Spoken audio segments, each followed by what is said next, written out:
माय माऊली नमस्कार. विविध कथासार ग्रंथमधून आपण श्री रामदास स्वामींचे मनाचे श्लोक भावार्थ अभिवाचन करत आहोत. तुम्ही सुद्धा 5 श्लोक बोला, लाभ घ्या, लाभ द्या. चला तर सुरुवात करूया. श्लोक 191 ते 195. श्री गणेशाय नमः. श्री समर्थाय नमः. देहे बुद्धीचा निश्चयो जाटयेना, तया ज्ञानकल्पांतकाळी कळेना. परब्रह्म ते मीपणे आकळेना, म्हणे शून्य अज्ञान हे मावळेना. मी देहच आहे हा निश्चय ज्याच्या अंतकरणातून हलत नाही, त्याला ब्रह्मज्ञान कधीही होणे शक्य नाही. जोपर्यंत मीपणा तोपर्यंत परब्रह्माचे ज्ञान होणार नाही. इतकेच नव्हे तर जे मुळात नाहीच ते अज्ञान मनातून निवृत्त होणार नाही.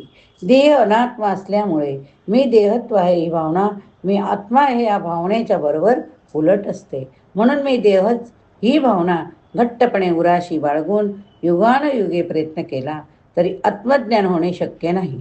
आपण असे पाहतो की हजारो माणसे देवाच्या मागे लागतात, परंतु त्यापैकी एखादाच आत्मज्ञानी होतो.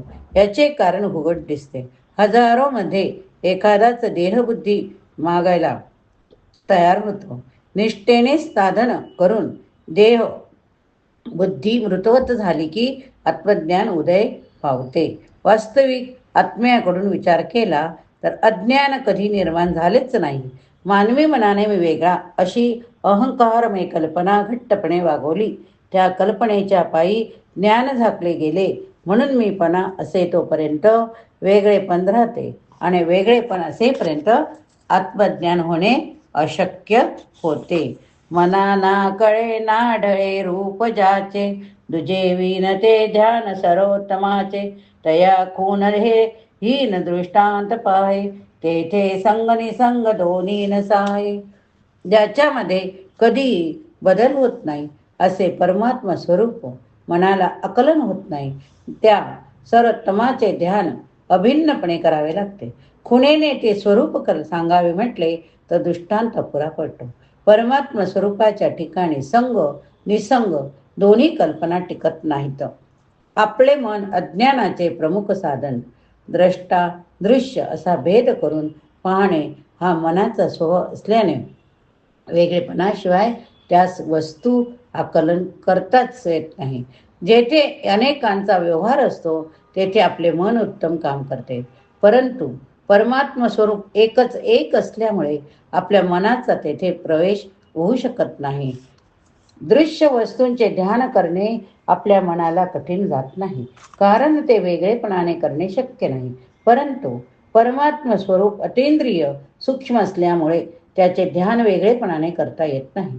अर्थात त्या प्रकारच्या ध्यानाभ्यासात आपले मन हर खाते. परमात्म्याशी एकरूप होऊनच त्याचे ध्यान घडते. बरे, एखादी खूण दाखवून किंवा एखादा दृष्टांत देऊन ते स्वरूप समजावून द्यावे म्हटले तर सारे संकेत दृष्टांत त्या स्वरूपाची कल्पना देण्यास अगदीच अपुरे पडतात.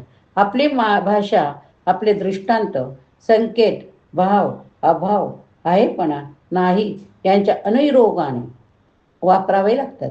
पण परमात्म स्वरूप आहे नाहीपणाच्या पलीकडे असल्याने वरील मानवी युक्त्या तेथे कुचकामाच्या ठरतात. उदाहरणार्थ, संग म्हणजे आसक्ती ही कल्पना, निसंग म्हणजे अनासक्ती ह्या कल्पनेस सापेक्ष आहे. परमात्मा सापेक्ष कल्पनाच्या पलीकडे. नवे जाणता नेनता देवराना, नये वर्णिता वेदशास्त्रा पुराणा. नव्हे दृश्य अदृश्य साक्षी तयाचा, श्रुती नेनती नेनती अंत त्यांचा. परमात्मा स्वरूपाच्या ठिकाणी ज्ञान नाही, अज्ञान नाही. वेदशास्त्रे पुराणे यांना त्याचे वर्णन करता येत नाही. परमात्मा जसा दृश्य नाही तसा तो अदृश्य देखील नाही. इतकेच नव्हे तर दृश्य अदृश्य दोन्हीचा तो साक्षी नाही. वेदांना त्याचा अंतपार लागला नाही. माणूस 2 जगात जगतो. एक जग देहाचे दृश्य वस्तूंचे, दुसरे जग मनाचे अदृश्य संकल्पनाचे. दृश्य जग हे परिच्छिन्न सात असते, तसे अदृश्य जग देखील अपरिच्छिन्न असते. माणसाच्या संकल्पना साऱ्या सापेक्ष असतात. सापेक्षता आली की संबंध झाला, पण परमात्मा सर्व संबंधाच्या पलीकडे. म्हणून ज्ञान, अज्ञान, शांत, अनंत, दृश्य, अदृश्य, स्थूल, सूक्ष्म, संबंधमय 7 कल्पना त्यांच्या ठिकाणी नसतात. याच कारणामुळे शब्दांनी त्याचे वर्णन सांगता येत नाही. ज्याप्रमाणे जगातील व्यवहार सूर्य साक्षीपणाने पाहतो, रंगभूमीवरील दिवा नाटक साक्षीपणाने पाहतो, त्याचप्रमाणे आत्मा साक्षीपणाने विश्वाकडे पाहतो, असा संतांना अनुभव येतो. साक्षीदार साक्षीपण म्हणजे अलिप्तपण. अलिप्तपण ही कल्पना, लिप्तपणा सापेक्ष आहे.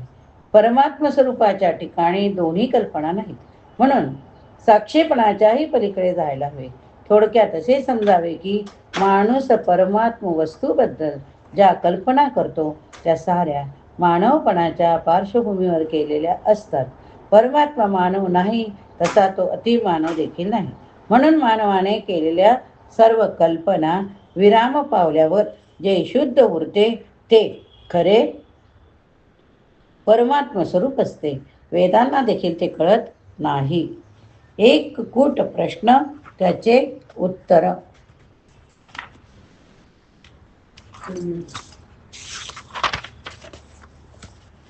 वसे हृदयी देव तो कोण कैसा, उसे आदरे साधकू प्रेक्ष ऐसा.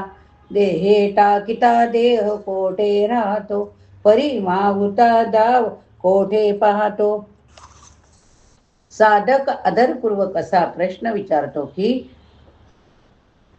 हृदयामध्ये जो देव राहतो तो कोण आहे व कसा.